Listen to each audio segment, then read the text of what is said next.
What a Ah, misty evening it is tonight. It's misty. Is it misty with you? Is it misty with me? it's cry misty for me. Down here it looked all gothic and all the day. It was like say a Dracula or something. Um, it's the Tulip Festival down here this weekend. So Gosh, I love tulips. from I Amsterdam, Do you know the color come in every single color except blue? By the way, did you I know know. that? I didn't know that. I know that. Ju- You know. Justin's fascinating facts.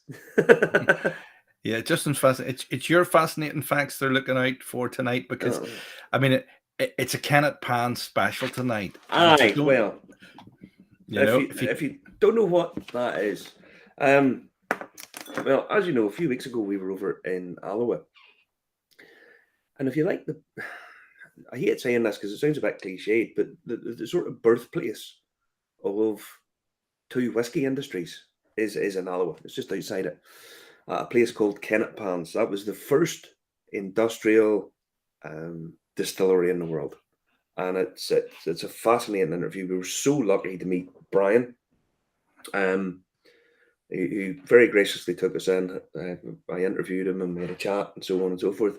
Um, but basically, the birthplace of two whiskey industries on an industrial scale happened at this one derelict building. But it's a great interview. it is a great interview, great place. It was very hospitable to us too. It's excellent as Oh, well. we get Excellent. Justin got buns and biscuits, and As long as I get buns and biscuits, it's a good interview. It is. it is. Well, the other thing is we're going to have to catch up with these guys. Remember the Dark Sky Spirits guys? I just had Yes, this. yes. I just want to just we haven't spoken to them for a while, so we're going to have to get onto them and see how their distillery and stuff's progressing. I haven't seen them for a while. Good. It must be delayed reaction tonight because Facebook's coming through first. YouTube came through first, and Facebook's coming through second. Everybody's saying hello tonight. Better say hello to Thomas Jones, Julie Mason, Jordy Burke, Frank Hearn, Lynn121, Patrick Mulkey, Whiskey Novice. Gosh, I love tulips. There's a statement to come in on. Nice one, Justin. Even lads. I like daffodils too. It's been daffodil season too as well. And Anthony Sillett, even one and all. Yes. If you're Aye. watching, remember to comment, like, and share. We're on Facebook, YouTube, LinkedIn, Twitch, Telegram, and wherever you get your podcasts as Yeah. well. No, I had an interesting week this week. I had a tour um, with a bunch of pilgrims. They were on a pilgrimage. And basically spent all week, shall we say, touching up me, the driver, the waiters and the thing. It was all these women in their, I want to say mid-80s. He must have just, I don't know what was going on, but it was dead funny. They were, Maybe they were in funny. hormone replacement therapy or Aye, something like that. Now, there was a couple of really weird things going on. But it was who funny. knows? Better say hello to everybody because everybody's getting in the act tonight. Sean McLaughlin, Linda Cox, Sarah Fee, and Trevor Watson. If you're watching and you comment or you want to ask us anything, type it in the comment box, hit return, and it should come up on screen, especially on YouTube and Facebook. Now, if you have privacy on, it won't, so we won't be able to see it. So there you go. So that's why we don't read them all out. Murray doesn't care, but he doesn't care. I don't know because I don't understand it. If I'm totally honest, I tell you what I did. Find out today during the week. My driver was a really cool guy. He's Ethiopian, Gurma, and he's gone back to Ethiopia for his wife's over there at the minute, and he's going to go back over, and he's going to get me some Ethiopian drinks because there's a couple of ones over there. They do like a moonshine, which Okay. poaching, which arake it's called. Apparently, there's the same with poaching. You've got your gut rot, but you've also got your quality stuff. So he's going to get me some of that. I've never tried that, and a couple of beers and stuff. So yeah, I'm really looking forward to that. Okay, that sounds like an interesting plan, indeed. Now, Now, will we do the news? we'll play the theme tune because we'll get Zuckerberg I was going to say again. Zuckerberg again, and one word explains it all, doesn't it? One word. Now open. Now open. That's 2 words, Justin. Do you know that Justin? Have you ever watched the Cody Justin's Twitter profile? Justin McCartney, MSc, Master of Science, and yet he can't count to 2. Titanic, the distillery down at Titanic is now open. They are open to take tours. They did their first tour there during the week. They had so many teething problems and stumbling blocks and so on and so forth. But whiskey is going to be distilled again. The distills aren't running just yet, I don't think. I think that's maybe coming next week or the week after. But the distillery is open. They're taking people around tours. They're getting them see the place. And yeah, the guys, the work that's gone into this and the Look thought at this. that's gone Look at into it this. as well. Look at that there. Yeah. Look at that there. I mean, me and you've been down and to see them, and it's beautiful the way they've done the whole thing. It just works. It's superb. So it's distilling will be back in Belfast after a almost 90 years hiatus, and the guides are down there are great because, well, I trained them, so they have to be good. And there's the main man himself, Peter, presenting. I think that's the first people through the door with a bottle of whiskey. So that's Peter's. It's finally after so many years, seeing through his Titanic distillery project. Because as we all know, I think everybody sort of knows these days, originally it was going to be up in the Crumlin Road, and then it all fell. The project fell through, but just fortuitous, he ended up in basically the perfect location for it. You'd have to say you couldn't have got a better location. The site itself. Someone asked me what's the main attraction down at it, and the big hole in the ground is, for me, it's a special kind of place. If you've never seen it, it's amazing. You can see it on Google Maps. You didn't happen to see that the Thompson Dry Dock was actually overflowing because there was an exceptionally high tide there, and at the end there, it was coming over that wall. Aye, I did notice that. Aye. The HMS Caroline trip over? No, not yet. Not yet. No, not yet. HMS Go Nowhere, as it's always referred never to. budge, never budge, never budge. Never budges its name. Never budges its name. So they're doing 4 different tours. They sort of cater for everybody. You have a dock tour, the legacy tour. There's a legacy tour, dock tour, which is the name would suggest you just see the dock, which obviously a lot of people will be interested in that for the industrial heritage. Signature tour, which is a tour of the distillery, followed by the tasting. So you get the whiskey and the vodka. And then you get the premium tour, which showcases the dock, the distillery, tasting experience. You take home a glass and all that kind of stuff. Great value for money, I have to say. £25 for a tour of the whole place. And gosh, that sounds a bit cheaper than other places that do whiskey. Yeah, and I mean, you get a historic site. You can't underplay that. And you're going to a place that is of historic interest. Hang on, Justin, you've bounced over there. It's a sticky micro switch in my mouse. I think it is. We're back again. I don't know what that's about. But yeah, so if you want to book a experience, Justin has the website there, titanicdistillers.com. Go on, read about the project, see whatever, and book a tour. Yes. So 3 years before their own spirit from those stills come out, then, Marty. Yes. Well, 3 years before their whiskey, Justin, they can have spirit tomorrow. They can have. Well, if they run spirit today, they can sell spirit tomorrow. But whiskey, it takes 3 years. Whiskey's 3 years. Yeah. So where do we head to next? So good luck with that, Peter. Yep. Down to Powers Court. The Powers Court Distillery have released their first 100% bottling of their own under the Furcullen brand. So it's 100% their own, 46% non-chill filtered, single malt, bourbon cask. And here's the rub. It's €55 a bottle. Now, it's only a 4-year-old whiskey, so you could turn around and say, well, it's pricey enough for a 4-year-old whiskey. Personally speaking, it's a first release. I think 55 for a bottle of whiskey these days is not that bad a price anyway. That's pretty keen. Isn't that pretty I keen think so. compared to that's pretty keen compared to It other is. people as well? That's euros. Yeah. That's euros. Yeah, that's what I'm saying. So this is their first single malt release of their own brand, their own spirit, 100%, and it's €55. So well done them. They could have done a limited release, and rightly so. I don't really see a problem in that. They could have done a limited release of 300, 500 bottles, stuck the price up, and then released the other stuff after that. But they didn't do that. So good on them. Fair play. Okay. Very good. Very good. Very, very, very good. Is that worth getting to drink, or is that worth getting to keep? Well, put it like this: if it's coming out at €55, Justin, there'll be thousands of them. So Right. if you buy it, I'll probably be able to pick them up for €15, €20 a bottle. I'll have a special offer next week. If you buy it as an investment, it'll definitely go down. So if you buy 4 or 5 of them, one thing I will say, they don't have distribution in the UK, so you can't buy it and get it shipped up to Northern Ireland. It's only in the Republic and other places, so you need to check that. So we can't get it. We can't use that trick and change the postcode to Ireland and get it. No. Right.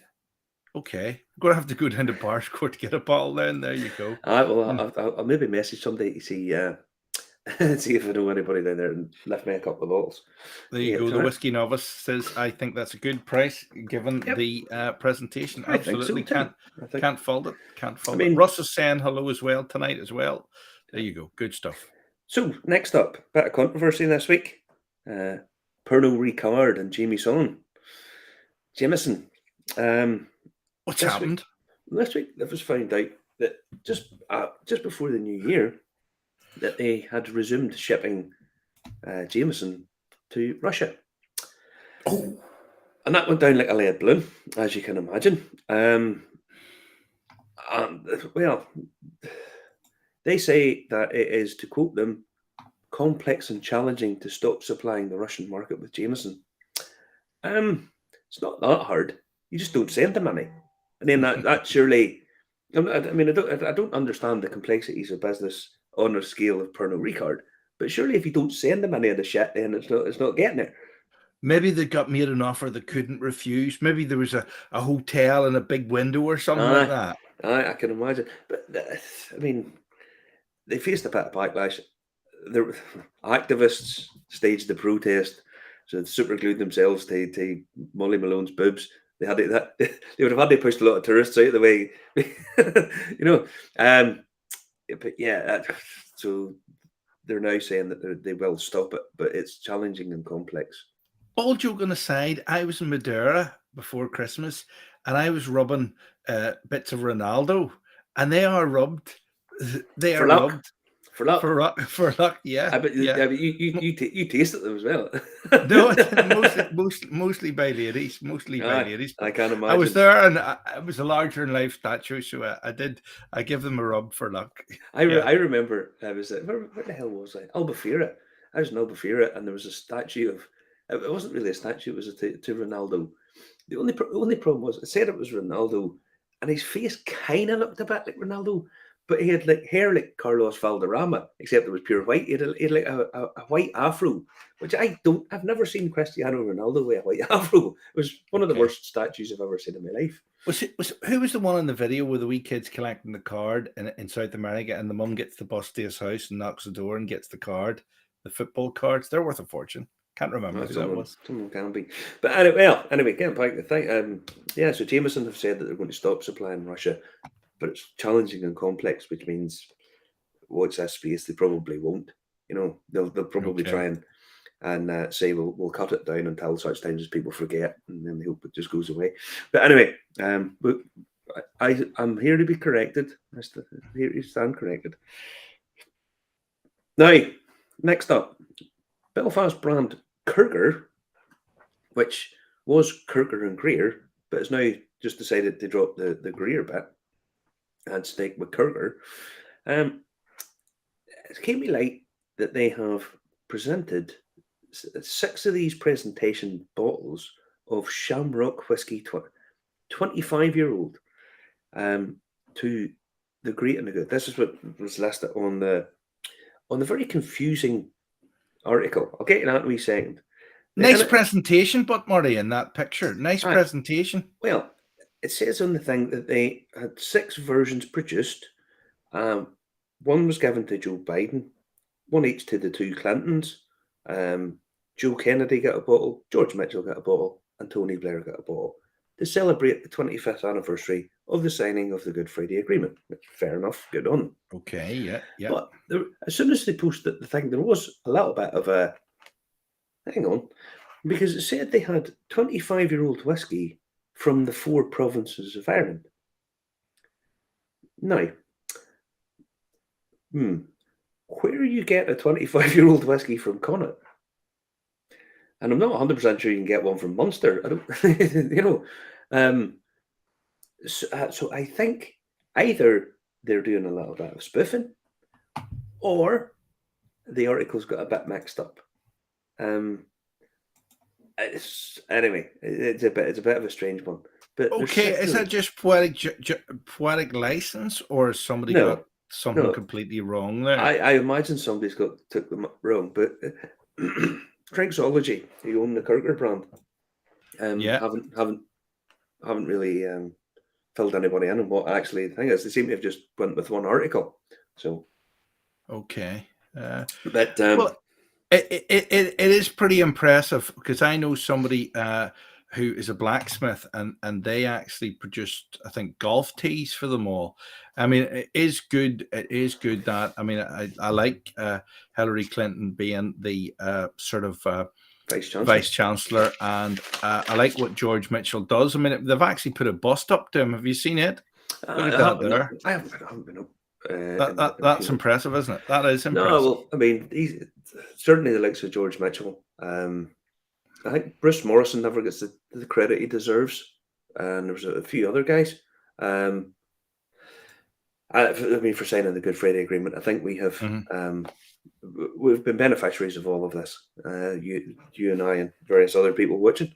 Well, everybody has. It's peace in our time, sort of thing. So it's not a bad thing. Not a bad thing. It's not. It's the same as all these things. There's things that you maybe change in hindsight, or you would add, or whatever. It doesn't matter. But we're getting very good at this sort of bust and commemorating things. I mean, that's pretty impressive. That looks like, I mean, it's in Pride of Place in front of Queen's there. No, sure. He was a vice chancellor of Queen's as well. He was just after the Good Friday Agreement, 90s, was it? Yeah, it was. I think so. Yeah. There you go. But yeah, so good stuff. So I can't remember whether I've met him or not. I remember. Funny, he talks about you quite a lot. Well, no, I worked at the university, and I had to go into a table, and Mary McAleese, who was the one that worked there that was president of Southern Ireland? Was it her? Yeah, it was. She was sitting beside my boss at the boss's table when he needed something brought up to him, and I did meet her. And I met Mo Mowlam too, and I met Sir Patrick Mayhew, you know. I love the way you just name drop these people. Just all these people you've met. Well, do you want to know what Mo Mowlam said to me? She said, Pass off and leave me alone. No. She said that there's the Northern Ireland office drivers out there. Have you sorted him? And I says, and Ken looked at me, and I says, of course he's got offered a plate of sandwiches and some wine.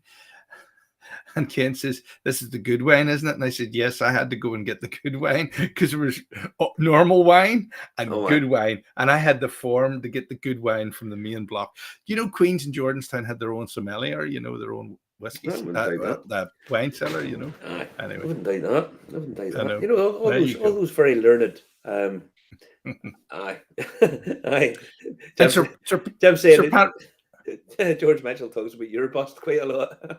No, but Sir Patrick Mayhew's even stranger, because the first time he met me, he was introduced to me, right? He met me 3 times in one day. The second time he said hello, and then the third time he realized that maybe he shouldn't talk to me because I wasn't who I said I was, because I was on 3 different jobs in the one day. It was total freak coincidence. Like total freak coincidence. But you're sitting there going, "Are you eating sandwiches again?" No. I had a student job in the Opera House, and I was halfway down the stairs at the Opera House, because sometimes there was certain seats in the Opera House which were actually for VIPs. And the guys come in and check the security and all beforehand. And he was coming down the stairs, and you could see him go, here again. Like this here, it's 3 times in one day, same guy. I just nodded and he walked on. He was all right. Aye. Right, there we go. Very good. Aye. Don't talk about Justin's bust. We'll try and avoid that. We'll just cut that there now. I know. I'm going down the gym. I go down the gym on Tuesdays and Thursdays now. Do they have free sandwiches? No, I get told by the doctor I had to. But anyway, another story. Another story. Right. Now, what do we need to do before we head to Kennet Pans? We have 2 more things to talk about. Number 1, Buffalo Trace are releasing a peated bourbon. Yeah, this is not the first time there's been a peated bourbon. I know of one other. What's the name of Kings County released a peated bourbon. But for Sazerac to do this, it's part of their experimental collection, where they're just trying to add new flavors and tastes and stuff. And yeah, I think this is. There's going to be an awful lot more of this kind of thing, I think, going on. In order to have sort of market share, what they're going to do is, instead of cask finishing, they'll think, right, what can we dry the malt with? Because that'll give us new taste. And I think this is something you're going to start seeing an awful lot more of, and it's going to end up at some point like gin. You had all of these little differences in gins, where, I mean, gin is supposed to taste predominantly of juniper berries. Yes. But loads of them, there's hardly any juniper in some of them. I mean, there just isn't. And so what you're going to find is you'll get people drying their malt with all manner of weird and wacky things. I've already had sheep dung as one of them. Flucky done it with sheep's dung. But I think we're on the cusp of getting beechwood aged malted, all that kind of stuff. It's because the cask finishing, it's just sort of everybody finds any sort of wine, any sort of fortified spirit, any sort of beer, any sort of thing, pretty much all been done, or if it's not far away. So yeah, I think they start seeing an awful lot more of this kind of thing. How do they do it? If they haven't done it before, where do they source the stuff from? What do you mean, how do they source the stuff? All they do is dry. How do they get the peated into it? Where do they go to get it? I take it is it from Scotland? Is it from, they do it locally? What do you mean? All they have to do is dry with peat. You get a peat. I'm sure there's peat bogs in America, or certainly there'll be in Canada or in Scotland or whatever. I know, but we've seen the fancy setup where they put it out and they dry it. I mean, surely they aren't set up for that. This is Sazerac.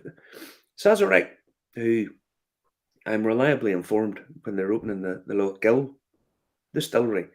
I've been informed that they're working on the house down there. The architects and they work on the visitor centre, and the visitor centre will be, as far as I'm aware, it might change. All of their tours are going to be free. All of the tours are going to be free. Wow. See, there's a good question. Are they going to peat dry corn next? But are they drying the corn at the minute? With the peat, is that what they're doing for that? I don't know. They haven't said. I would imagine it's probably they've probably got a peated barley as part of the mash bill. The corn's probably just standard. But yeah, I mean, it's interesting enough. Again, it's not going to be expensive. It's like $50-$60 or something like that. It's not that expensive a bottle. Probably something to keep your eye on, but it's limited, so it'll sell out in seconds. Worth getting if we can. Well, it's a bit like the Jack Daniel's 10-year-old that won loads of awards, quadrupled in price. It was never going to be worth astronomical amounts of money, but if you were buying it, I would buy about 100 bottles of it, because obviously it's going to go down in price. So wait till you buy them. That is true. But yeah. I see the whiskey novice referencing the fact that I can't stand juniper berries. It's disgusting. Well, I like gin, but I've got a thing on an intolerance list, and gin is on the list. I think it was, juniper berries. Yeah, it was on the list. So there you go. Aye, I've got to be good again. Got to be good again. I am going to have to be good. I have a very special visitor coming during the week. So I have. Okay. Yeah, I have a very special visitor coming to stay with me. But It's the interior decorator. it could be. Could be. Redesigned the house. I was like, what the fuck's going on here? Where'd that go? He's coming over very shortly. So yeah, all excited about that. Now, I just had a wee pour of the Victoriana. Love this stuff. Anyway, last but not least, I'm doing another whiskey tasting in for Ballyclare May Day Festival. Oh, lovely. Yes, Justin. Now it's limited. It's obviously limited in space, but it's quite large. There's room for 60 people. And I've only found out the price today. They released it the other day, but I've been working all week, too busy getting my bum grouped by very octogenarians. But yeah, this is going to be 4 whiskies, and I can run through them now, what they're going to be. So if you've never tried them, McConnell's. Okay. McConnell's. Yeah. The bourbon cask McConnell's. Dunville's 10-year-old PX. The Friend at Hand 13-year-old single malt. The Fighting Irish, finished in French red wine casks. And Bushmill 16. Ticket price. Now, it's going to be talk through the whiskies, bit of whiskey history, all of that. I've got a guy coming who's going to be playing some music in relation to the whiskies and a bit of the history story. So it's nice. It's going to be at least a couple of hours of a night for a much. Sounds like it might be around the 50 quid mark. Must be. Nope. Yeah, bearing in mind, let's take the Friend at Hand bottling. That's £70 a bottle. Ooh, 75 quid. £12.50, Justin. Wow. Yeah, if you're, it's being laid on by the council, and they're wanting to do it basically as a like a promotional thing. It's £12.50 a ticket. To anyone who wants a decent night out, bit of laugh, bit of crack, bit of history, bit of drink, £12.50. Yeah, can't go wrong. It's a no-brainer. It's a no-brainer. It's a no-brainer. Will not last long for this. This will disappear really quick. So Friday is the 26th of May. Yep. Friday the 26th of May. There you go. That's the link to book it. I would do it before the close of business tonight. I put it like this. I would book it very quick. At that price, I mean, that's the price of one of those drinks. Never mind the rest of the stuff, the music and a bit of banter and all that. Lovely stuff. Yeah. So lovely stuff. If you want them, I'd probably book them sooner rather than later. Okay. So that's all the news. That's everything. That of a plug-in for festival. Aye. Now, a couple of weeks ago, we were over in Alloa, and a guy, Alan, that was putting us up, a super guy, he drove us all over the place, says to us, come on, we'll go down to Kennet Pans. Now, I knew a bit about this place, not a huge amount, but when I got there was bits and pieces of history, and I started looking after it. And then this guy started walking over. Now, there's a big do not park, no parking sign. So, of course, we parked right in front of the no parking sign. And what did I say? Speak German and just drive on. Just speak German and drive on, as we were wanting to do. And this guy came walking over. And he says, how you doing, guys? Are you interested in the site? And I was like, well, yeah. All right. He says, it's just I own it. Blah, blah, blah. And he started chatting away. And he couldn't have been nicer. He just couldn't have been nicer. He took us in, showed us around the building, let us take some photographs. Even the stuff, I mean, it's a ruin. I have to just say it's a ruin. But there's so many details and so many architectural features and so many things about it.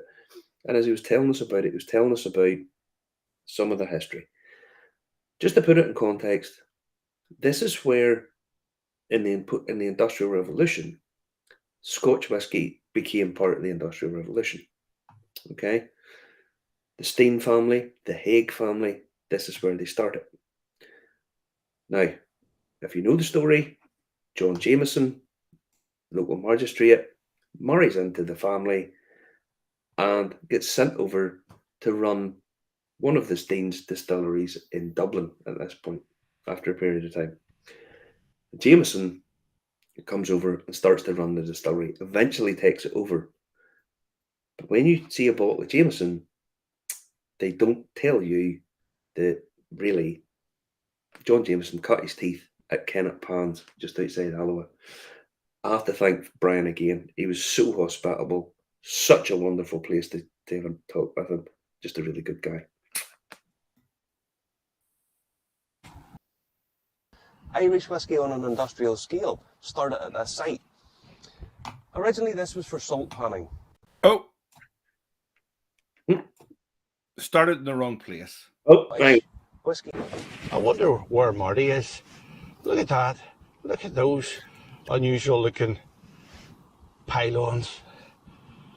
Oh, I could see right up the Forth River towards Leith and Edinburgh there. And the new bridges. Gosh, what a lovely place. Wow, look at that old dock there.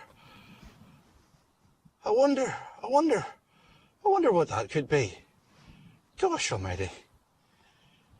Oh, that's interesting. Look at that old warehouse looking place. Wow. Gosh, that's a massive building. That's a massive building indeed. Marty, do you know what this place is? What was this used for? This is incredible. My God. Holy smoly. This is incredible. Look at this old dock. And it's all locked up. What is this? So here we are in the banks of the Kennet. This is Kennet Pans, and the Kennet and Avon Canal was instrumental in the Industrial Revolution. No, Cat. This has absolutely nothing to do with canals. Are you sure?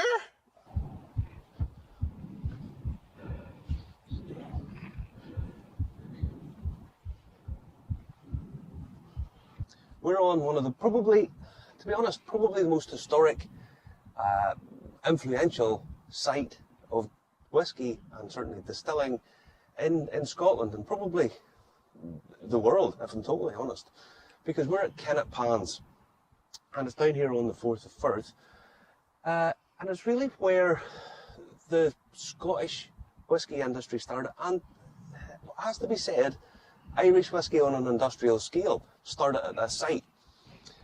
Originally this was for salt panning, and a local family called the Steins bought the land and they learned to distill from the local monks, from the friary that was here. And they established the distillery. Now, it is really a place of firsts, because when they started to expand the distillery, and at the start of the Industrial Revolution, they installed a Watts and Bolton steam engine. It was the first steam engine built in Scotland. Also over here, there was another distillery just across the way, Kilbaggy, and that was the first train line was put in Scotland over here as well. Now, this was really the kick-start of the Industrial Revolution. A lot of people don't necessarily think that whiskey was at the forefront of the Industrial Revolution in Scotland. Now, come the mid-18th century, between Kennet Pans and Kilbaggy, there was more tax lifted from those two distilleries alone than was lifted in all of the land tax in Scotland. It kind of shows you just how important it was. Now, the Steins married the Haigs and they became whiskey magnates, I suppose that's probably the best way of putting it. And then along comes a certain John Jameson. Now, he was a sheriff born in the town of Alloa, literally 2 minutes up the road from here. And he was the sheriff there. Now, he married into a Margaret Stein of this whiskey family. And this is really where he started to learn his craft. He came to Kennet Pans and learned about distillation here. Now, he then went over, because by this stage the Steins had 2 distilleries running in Dublin. And he went over to run basically as the general manager in Bow Street in Dublin. Eventually took it over in his own right, and eventually his son William would take over at Marylebone Lane as well. So this site is where the industrialisation of whisky happened. It went from here, went to Ireland, and these days obviously Jameson's probably much better known now than the Steins or the Haigs, but originally he married into the family. Now, there was a number of disastrous things happened in the late 18th century. The English refused the importation of whisky into England. So what the distillery basically was mothballed a little bit. Then they tried to conquer the gin trade. They decided that they would just make alcohol as such, ship it down to London and try and take over the gin trade in London. So not only was it known as Mother's Ruin in London, but it kind of ruined Kennet Pans as well. 1823, it basically closed. But before it closed, this site behind me was huge. It had grain stores, malting floors, it had a cooperage, it had, as I say, basically a train station. The dock you see over here, the port, this was actually a free port at one point, so they could export without tax. It was just a huge site, and it's of historic importance. Now, back in the 20th century, early part of the 20th century, they took the roof off it. They stabilised the building to stop it falling down, and it's now a scheduled monument. And it's in a lovely location. You can see for miles around here. It's just up, just below Stirling. But this is really where industrialisation of whisky started.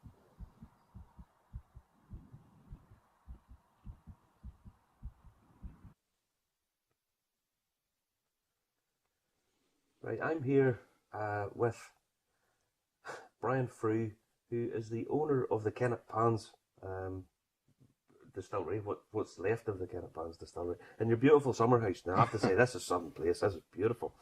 Brian, you took ownership of this site, but were you aware of the history of the place before you bought it? We've lived here for over 30 odd years. Probably 20 years ago, we said to the neighbour if he was ever selling the grounds of the garden centre, we'd be interested. A few months later, he approached us, said, look, it was his intention. We did the deal. We agreed the area we're interested in, but he threw in the front ruin, which we weren't even aware was part of the deal. Obviously, when we signed it, we realised, but he just looked upon it as an accident waiting to happen. There's a public footpath goes past it, and it is a dangerous ruin. Mm-hmm.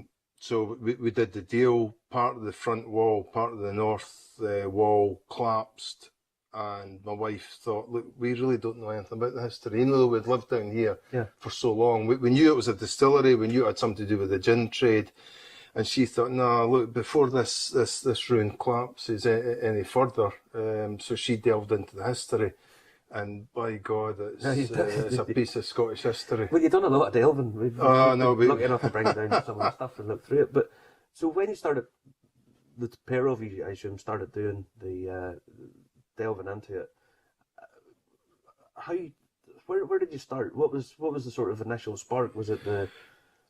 Obviously, there was information out there, but there was not one central source of information. It was looking at old history books, and I mean, she spent about 7 years looking into it.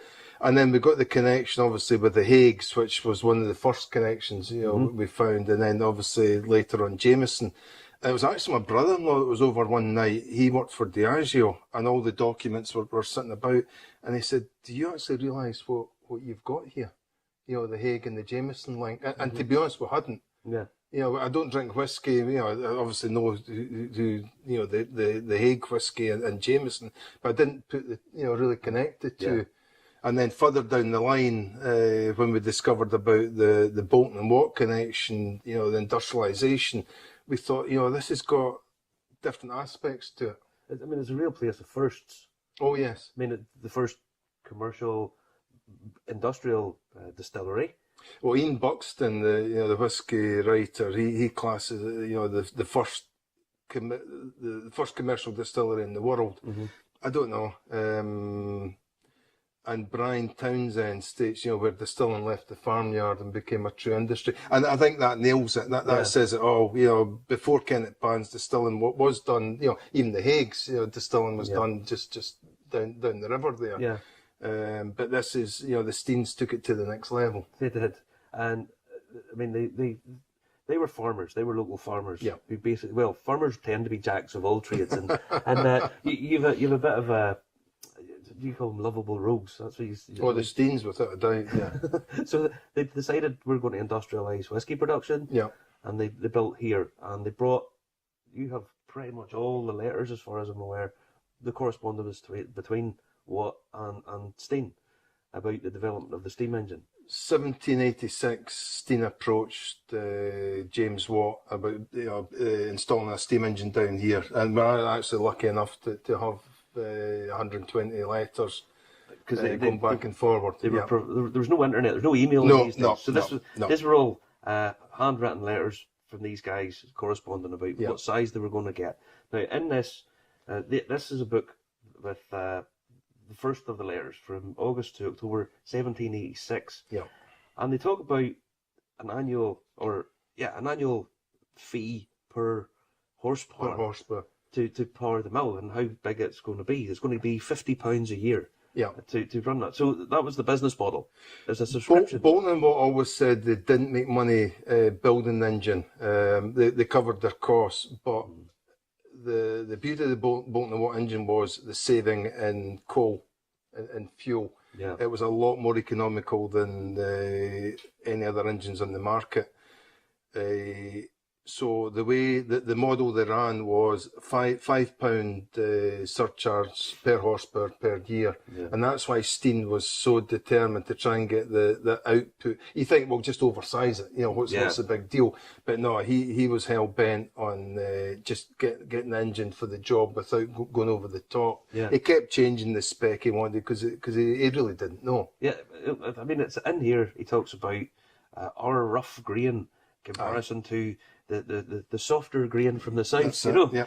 Everything was factored in. Everything. And when we're on the site, you were able to show us where they dressed but the faces of the wall behind the steam engine it's all original, and they spent a huge amount of money. The engine room's still there. Yeah. A friend of mine who's an industrial historian said that this was bling the way they did the ruin. There was no need to face off all the stonework. Yeah. He said that was equivalent of a Rolex. They were showing off. They're just showing off. Yeah.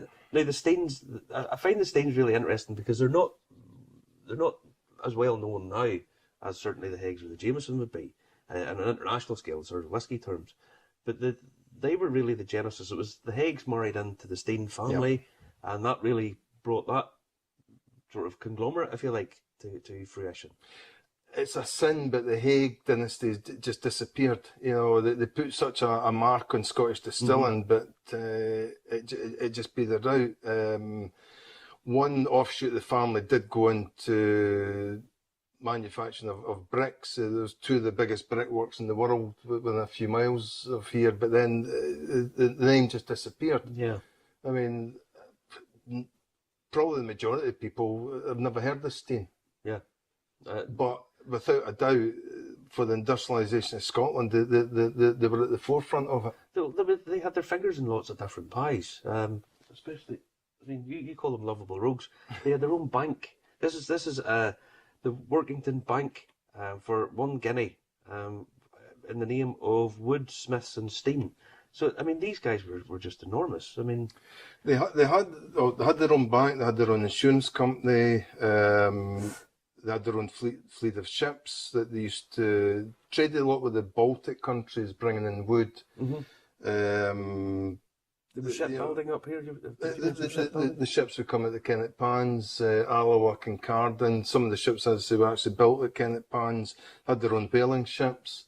One of the Steins actually died in Riga.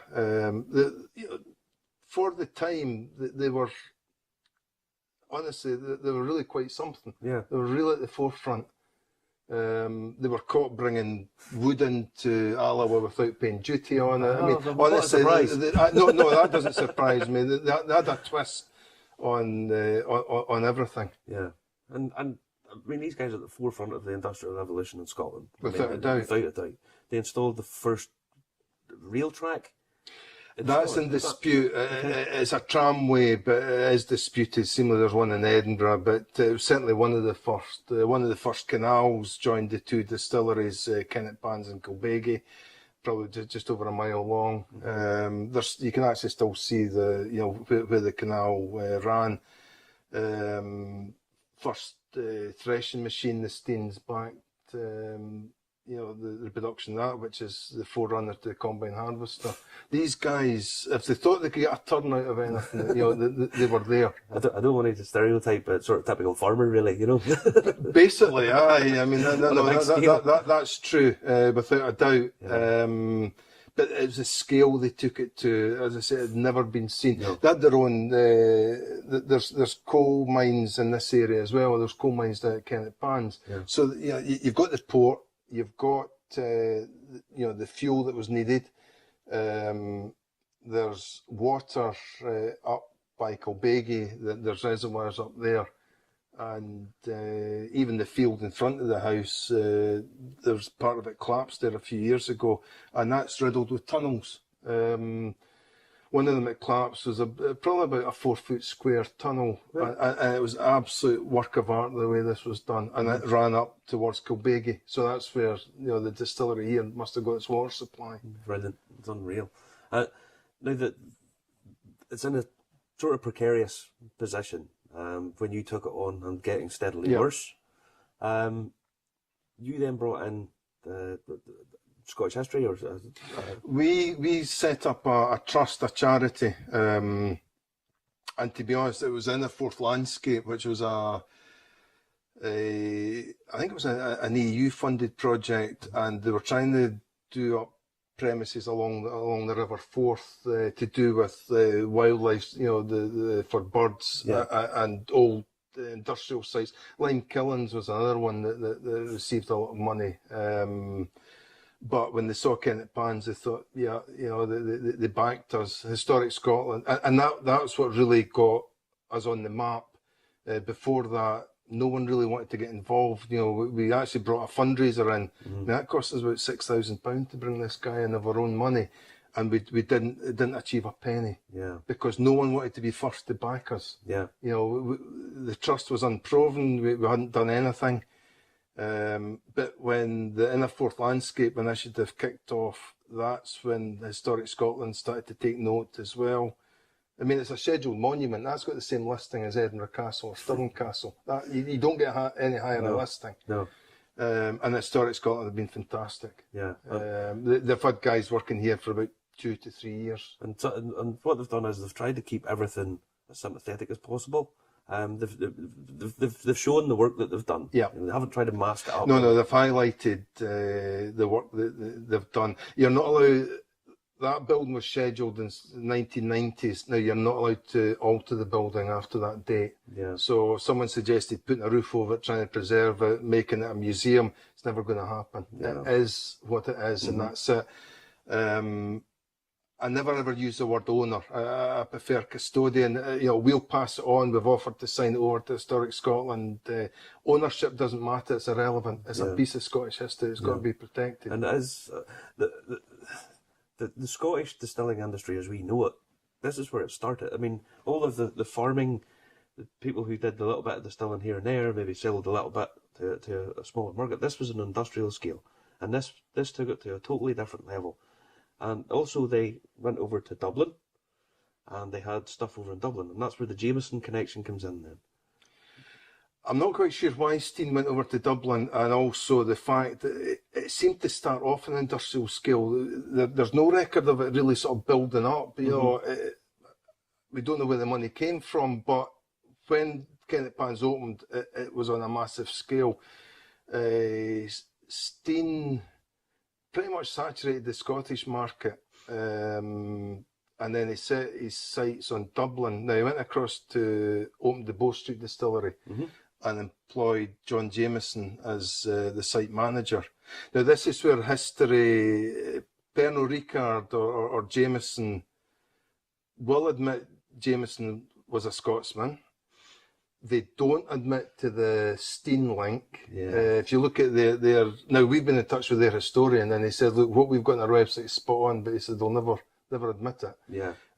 If you look at the Jameson website, it mentions Jameson set up his distillery nearby Stein's plant. Now that's nonsense. I mean, that is utter nonsense. You know, Jameson was from Alloa, Stein's from Kennet Pans, a couple of miles away. To suggest that he went across and opened up another distillery, And they were related. it doesn't exactly. It doesn't fit into their. You know, and also the other thing which annoys me in certain ways, if you look at a bottle of Jameson, 1780 on the bottle. Now I don't want to end up in the courts or whatever, but I tell you, they'd be hard proven, you know, pushed to back up their 1780 claim. 1780, it was John Stein of Kennet Pans that owned the Bow Street distillery. Jameson never took ownership till about 1805. And I mean, again, this is conjecture. You can't say for definite because we don't probably have the records. But to be honest, he wouldn't have went over to run a distillery without. He was a sheriff. Yeah. You know, so he would have probably have cut his teeth. He probably would have been in and around. This is what's going to happen. This is how it works. So he would have been here. I mean, without any question, he was here. Oh yeah, without a doubt. Yeah. And so this is where he would have seen how a big operation worked, how a distillery worked, because this had everything going here. It had the grain stores, the malting floors. I mean, you took us in and you said that at one point it's listed that was 5 stories high. The maltings were 5 stories, and even the front ruin, there's artist impressions there that there's been floors removed. Now, whether the building was sinking, I don't know, but Historic Scotland said that when they were doing the work, there was definitely more floors on the front ruin as well. Yeah. This was a massive undertaking. I mean, hundreds of people would have been working here. Kilbeggie employed some like 300 odd people, so I'd imagine Kennet Pans would be there or thereabout. Maybe slightly less because Kilbeggie was on a bigger scale. But it wasn't just distilling, you know, it was the cattle they had down here. There's something like 600 or 700 acres of ground. Wow. Now that's the local farmer. I said, you know, by today's standards, he said that's massive. He said that's virtually the whole of the karst, you know, the floodplain down here. 7,000 cattle, was it 2,000 pigs were fed from the by-produce of the distilling. So they were easily the biggest employers in the area. Oh, without a doubt. Without a doubt. I mean, these it was massive. You know, the scale you know they did things on. And Jameson went across, and obviously we're in Ireland, so the Jameson connection's really important and interesting for us. So he goes across to Dublin, takes over the distillery in his own right, and then his son takes over another one. Yeah. But those were those both Steins at one point.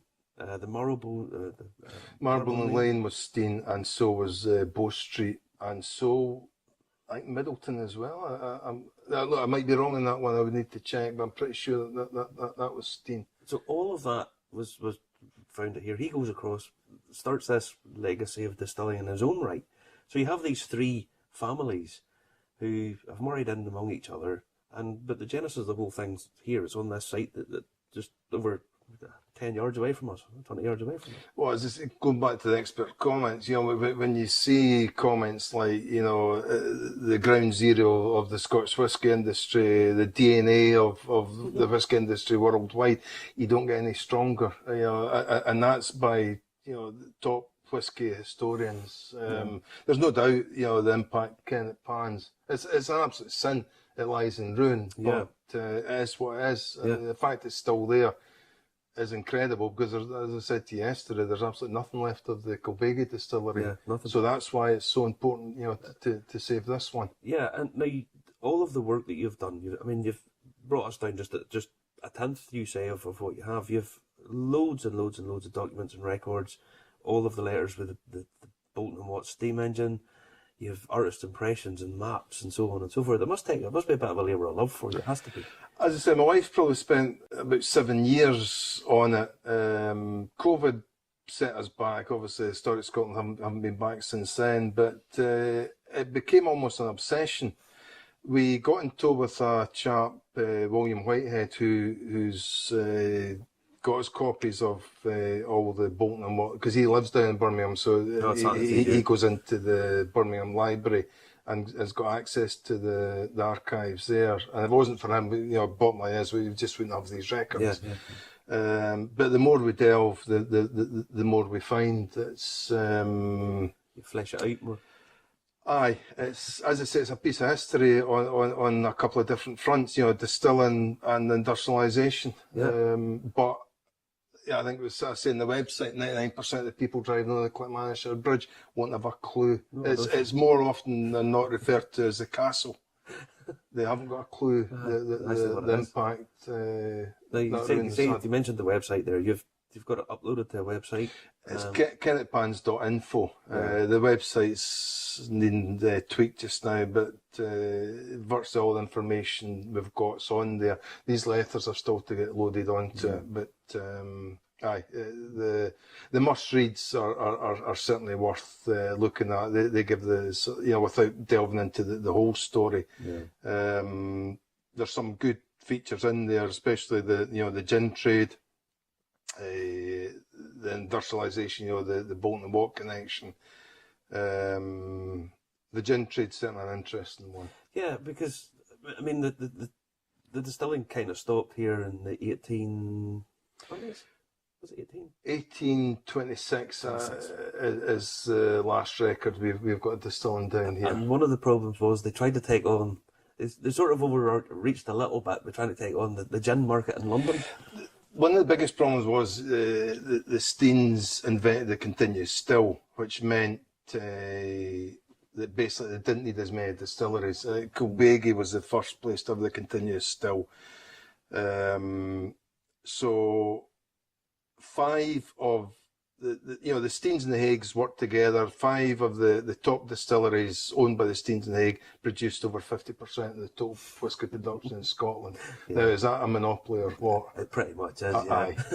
So once they saturated the Scottish market, Stein had a look over opening distilleries in Dublin, but then they set their sights on the London gin market. Yeah. That was their downfall.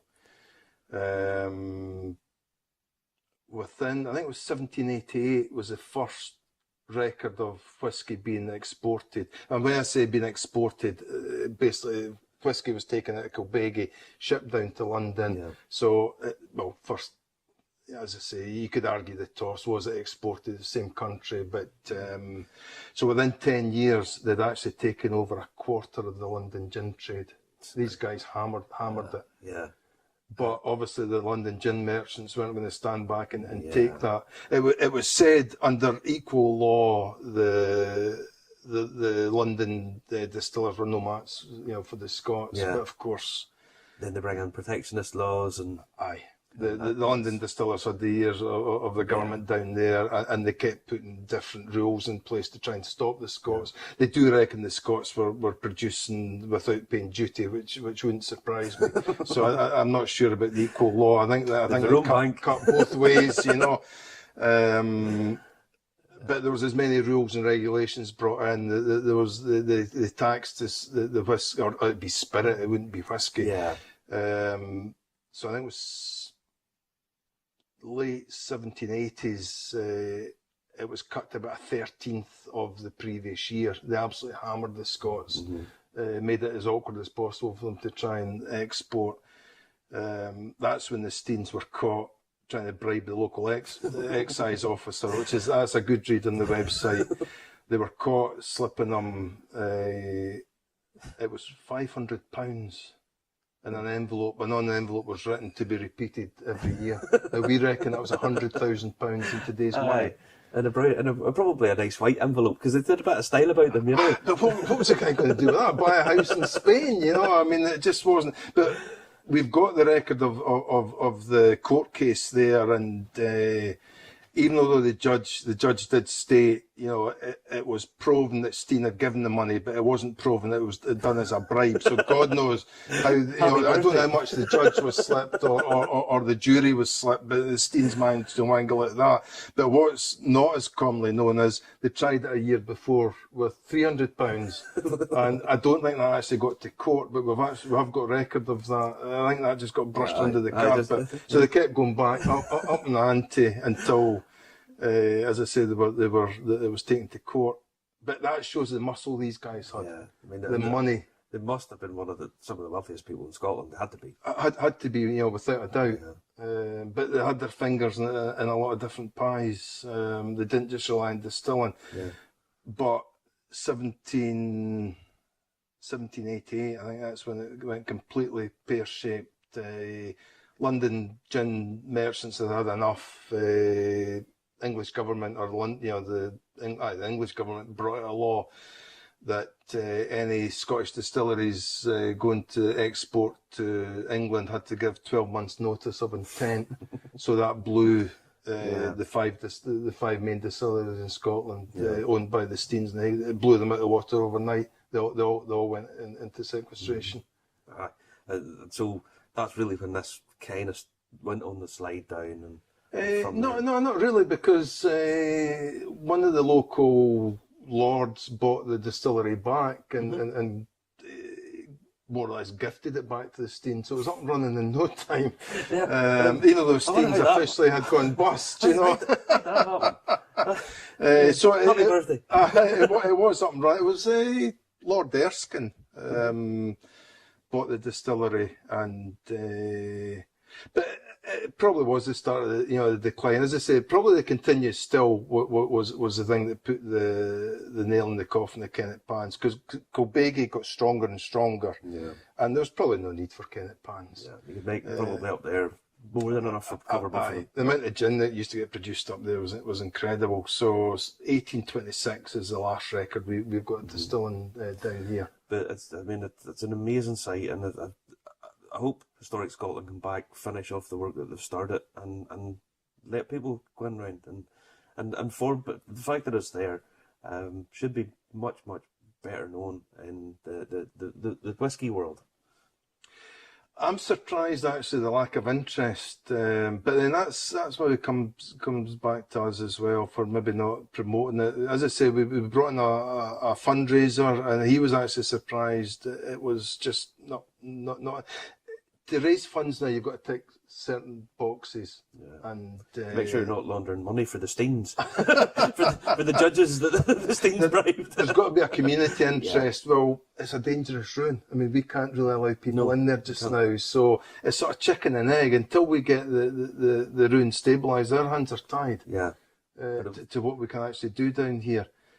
We don't want, as I said to you yesterday, as like a Disney attraction. But our goal is to have it open at some point, have storyboards, just tell the story. Just tell the story, because I mean, it's I can't overstate this enough. It is kind of the genesis of not only the commercialisation of whiskey in Scotland, but in Ireland as well.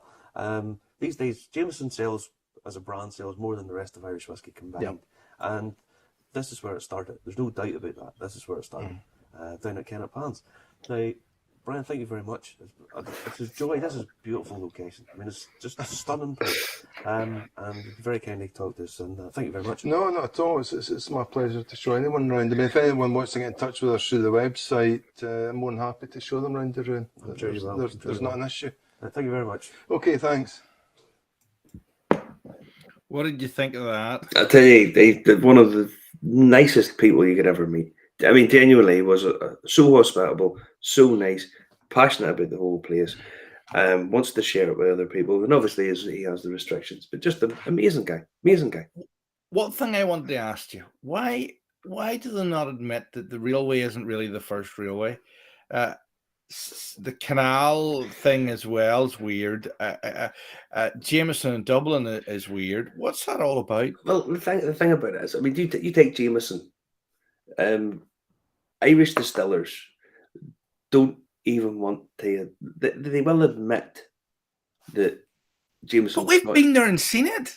We've seen it, but there's names on the bricks. But the thing about it is that doesn't fit the narrative. And if it doesn't fit the narrative, they don't want to know. I was in the Irish Whiskey Museum just opposite Trinity, and they had a picture up of John Jameson Jr., the second, the son. And the reason that this is what the girl said at the time, we've got John Jameson the second up because John Jameson was Scottish and we don't like to admit this. They just go, Sure. I'm sure 10% of the visitors are Scotland. There Well, you go. it's not- Alan's watching. Good evening, Alan. It was a brilliant day. brilliant It day. was a Thank you brilliant very day. much, Alan, for taking us down and Lot of bringing us running about and around. stuff. Lot of running I around. see Dean's there. Yep. Dean, who was with Mark and the lovely Rachel, who we interviewed and all that kind of stuff. So it's great to see you, Dean. Great to see you popping up. Tell that Mark boy to give me a ring sometime or get in touch with I him. know. I had to get magnesium sulfate for my finger. Justin done manual labour. He was wrecked for about 3 weeks. But no, I mean, that whole Kennet Pans site, the whole thing is superb and such a good history, such a good story. Go and check out the website. I can't say enough. Thanks again to Brian for. You can walk down there. There's a public path. You can see it, but don't go in because that's trespassing. And there's state-of-the-art cameras. All right. Yeah, you do. Again, you're not allowed in for insurance reasons and stuff. But what I would say is, it's well worth just taking a wee trip down. And if you happen to bump into Brian, just say hello to him. He's such a nice guy. There's Ben Marnock saying, unbelievable. Pernod would do something with Kennet Pans. They're happy to keep their 12 spade distilleries and Scapa yawn. Well, the thing about it is they employ Carl Quinn as an archivist, who does a wonderful job. Very forthcoming. Wonderful. I mean, a genuinely nice woman, who does a great job.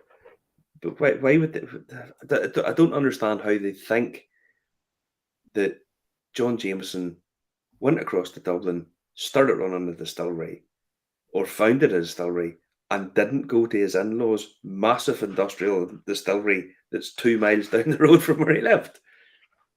I mean, it would even the idea of that. Not even a Tory politician would try and pull that lie over your face. Or sorry, Tories.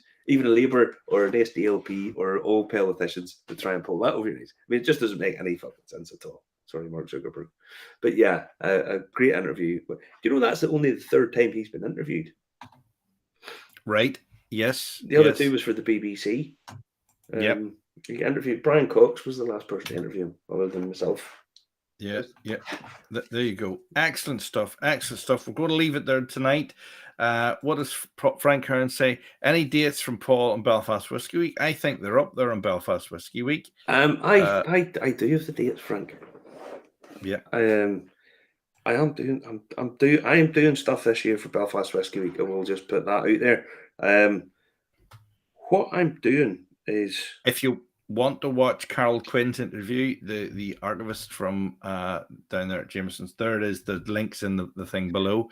And listen, guys, as usual, there's Russ saying, as usual, guys, you never fail to educate us. Thanks for the history.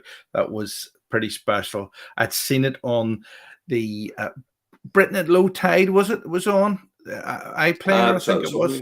I think it was something like that. I can't remember the name of the show. And it was good. Yes, it was good. Yes.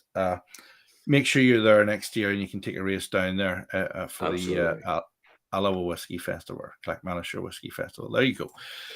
Marty, enjoy. Happy bank holiday. A happy bank holiday. And yeah, we're back next week. Yes, I have a bit of a quiet week next week. Until Wednesday. All right. Peter Stewart saying, when are Best Fast Whiskey Week tickets going to sell? We'll have Paul on here to do all that. I was talking to Paul last week. All I know is I'll be doing whiskey tours, tastings in the evening of Belfast Whiskey Week. All right. Nenny. Take care, guys.